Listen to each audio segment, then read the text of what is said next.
সত্য ঘটনা অবলম্বনে এবার হলিউডে মুক্তি পেতে যাচ্ছে এক রোমাঞ্চকর কাহিনীর সিনেমা সিরিয়াল কিলিং, যে কাহিনীর মূল উপজীব্য।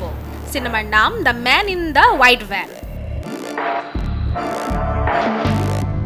1975 সালে ফ্লোরিডায় ঘটতে থাকা একের পর এক খুনের ঘটনা যা নজরে আসে সবার। সে ঘটনায় চিত্রনাট্যের মূল চরিত্রে অ্যানিকে দেখা যায় বাধা পেরিয়ে এগিয়ে যাবার পদক্ষেপে।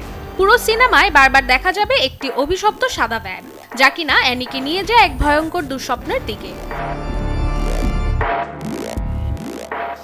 সিনেমাটির কাহিনী লিখেছেন ওয়ারেন স্কিলস এবং শ্যারন ওয়াইব এবং পরিচালনা করেছেন ওয়ারেন স্কিলস।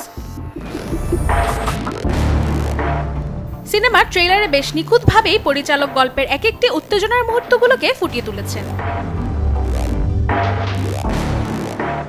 সিনেমার মূল চরিত্রে কাজ করেছেন শন অ্যাস্টিন, অ্যালি ল্যাটার সহ আরও অনেকেই।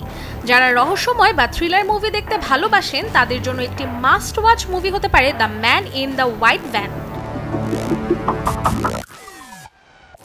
স্কিলস ফিল্মসের নির্মাণে সিনেমাটি আগামী 12 ডিসেম্বর থেকে দেখা যাবে প্রেক্ষাগৃহে। Desk report, channel 24।